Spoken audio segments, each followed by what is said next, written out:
वो अबू जहल को 2 बच्चों ने कत्ल किया। अबू जहल को, अरे बोलो भाई बोलो, 2 बच्चों ने कत्ल किया। कुर्बान जाओ। इधर मुसलमान इस्लाम के लश्कर हैं, उधर अबू जहल अपना लश्कर लेके खड़ा है। तुम्हें पता है 2 छोटे छोटे बच्चे आए, छोटा छोटा बच्चा आया, छोटी तलवार लेकर आया। हजरत अब्दुल रहमान बिन औफ से पूछते हैं कि चचा ये अबू जहल कौन है? बोला बेटा तुम क्यों पूछ रहे हो? बोला कि नहीं, वो मेरे इस्लाम के खिलाफ कुछ बक करता है, थोड़ा उसका दिमाग ठंडा करेंगे। अब बताओ वहां पर नौजवान सिपह सालार मौजूद हैं। कुर्बान जाइए तो हजरत अब्दुल रहमान बिन औफ रदी अल्लाह ताला अन्हु कहते बेटा अभी तुम लोग छोटे हो, अभी तुम लोग बच्चा हो। कहा कि नहीं खाली अब शक्ल दिखाना थी, फिर देखिए उसकी हालत क्या करते हैं। तो उलमा फरमाते हैं कि दूर ही से अबू जहल वो घोड़ा में बैठा हुआ था अपने सिपह सालार के साथ में, लश्कर के साथ में, फौजी के साथ में। तो बताया कि वो बेटा वो देख रहा ना वो घोड़ा में जो बैठा है उसी का नाम अबू जहल है, वो गुस्ताखे रसूल है, मेरे इस्लाम को वो नहीं मानता है, मेरे रसूल को वो गालियां देता है, इस्लाम को वो मिटाना चाहता है, कुरान को वो मिटाना चाहता है, उसी का नाम अबू जहल। ये दोनों बच्चे कब यहाँ से निकले और वो उस फौज में पहुंच गया। अब फौज में पहुंचना था और छोटी छोटी तलवारें हाथों में, छोटा छोटा हाथ है, सबसे पहले जाकर अबू जहल के ऊपर ही हमला किया। उसका पैरे में तलवार मारा तो छटपटा के घोड़ा से नीचे गिरा। और फिर बच्चों ने अब देरी कहाँ लगाई, दोनों तलवार चलाया ऐसा कि उस शैतान को वहीं पर ढेर कर दिया अबू जहल। नौजवानों बच्चों दीन से मोहब्बत करो, कुरान से मोहब्बत करो।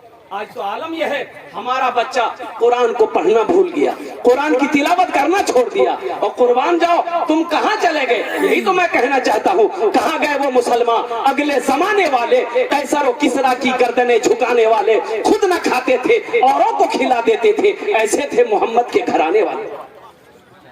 तुम कहाँ हो? तुम कहाँ चले गए? हम ये कहते नौजवानों सुनो एक बात याद रखो, ये मोबाइल बड़ा फायदा है, काम की चीज है, अगर इसका गलत इस्तेमाल करोगे तो तुम्हें गुनाहों के रास्ते पे ये डाल देगा। अल्लाह अगर इसी हालत में अगर मौत हो गई तो अल्लाह को क्या जवाब दोगे, अल्लाह को क्या मुंह दिखाओगे? और कुर्बान जाओ सिर्फ ये फेसबुक और व्हाट्सएप पे अपनी जिंदगी को मत गुजारो। पूरी रात तुम मोबाइल पे गुजार देते हो, फजर की अजान होती है तुम्हारे कानों में जूं तक नहीं रिंगता। ये अफसोस का मकाम है। मुसलमान हो और नमाजी ना हो ऐसा हो ही नहीं सकता है। मुसलमान हो या नमाजी हो ऐसा हो ही नहीं सकता है। जो मुसलमान होगा वो नमाजी होगा। तो इंशाल्लाह मेरे बच्चों कुरान की तिलावत करोगे इंशाल्लाह। है ये मदरसे पैगाम देते हैं, अल्हम्दुलिल्लाह ये हमारे मकतब पैगाम देते हैं। हमारे हजरत मुफ्ती वलीउल्लाह साहब दामद बरकातहुम के बहुत बड़ा इदारा अल्हम्दुलिल्लाह चल रहा है। मेरे भाइयों, मेरे दोस्तों, मेरे नौजवानों, बस्ती में इदारा है।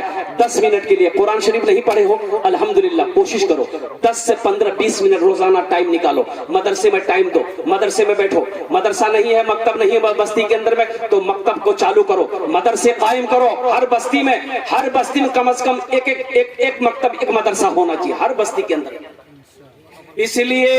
इसलिए कि हमारे मदरसे दीनी किले हैं। जब तक ये मदरसे धरती पर चलता रहेगा अल्लाह चांद सूरज को निकालता रहेगा। जिस दिन ये मदरसे बंद हो गए अल्लाह ना चांद को निकालेगा ना सूरज को निकालेगा। मौत से पैदाइश से लेकर मौत की सुबह तक, मौत की सुबह से लेकर जन्नत में, अगर जन्नत में चले गए वहां भी मौलवी साहब की जरूरत पड़ेगी। अल्लाह पूछेगा मेरा बंदा जन्नत में चले गए ना, अल्लाह पूछेगा मेरा बंदा कैसा लग रहा है? कहा कि अल्लाह बहुत अच्छा लग रहा है, हर नेमतें आपने दे दी। तो मेरा अल्लाह कहेगा कि नहीं एक नेमत बाकी है। कहा कि अल्लाह अब क्या बाकी है? तो अल्लाह कहेगा जा अपने मौलवी से पूछ, मौलवी साहब से पूछ, तुम्हारा ढूंढते फिरे हो मौलवी साहब कहाँ जी हो? तब हजरत कहेंगे क्या बात है? मुफ्ती साहब कहेंगे क्या बात है? बोले हजरत अब कौन सी नेमत बाकी रह गई जन्नत में? तो हजरत कहेंगे अल्लाह का दीदार बाकी है, अल्लाह अपना दीदार कराएगा। वो दीदार ऐसा होगा कि बंदा देखता देखता रह जाएगा। 50,000 साल गुजर जाएंगे, आंखें नहीं हटेंगी। इसलिए उलमा फरमाते हैं कि कुरान आज किताबी शक्ल में है, कल कयामत के दिन हशर के मैदान में इंसानी शक्ल में होगा, खूबसूरत इंसानी शक्ल में। जो कुरान को पढ़ता था दुनिया में, कुरान पर अमल करता था, ये कुरान हाथों को पकड़ेगा, अल्लाह के हुक्म से जन्नत के अंदर में दाखिल कर देगा। ये अफसोस का मकाम है। अल्लाह के रसूल ने इरशाद फरमाया, जिस घर में सूरे वाकिया की तिलावत हो जाए उस घर में कभी फाका नहीं। हमने कुरान को पढ़ना छोड़ दिया, हमने कुरान की तिलावत को छोड़ दिया, जिसकी वजह यही है कि आज हम दर दर की ठोकरें खा रहे हैं। कोई कौम हमारी इज्जत नहीं कर रही। पढ़ो नौजवान, तालीम हासिल करो, अपने बच्चे को तालीम दो। एक बात याद रखना मेरे भाई, तलबुल इल्म फरीदतुन अला कुल्ली मुस्लिमति मुस्लिमा। अल्लाह के महबूब ने इरशाद फरमाया, इल्म का तलब करना हर एक मुसलमान औरत और मर्द दोनों पर फर्ज है। जैसे नमाज पढ़ना फर्ज है, रोजा रखना फर्ज है, अल्लाह ने दौलत दिया खाने काबा का एक मर्तबा हज करना फर्ज है, उसी तरीके से तालीम का हासिल करना फर्ज है, फर्ज है, फर्ज है।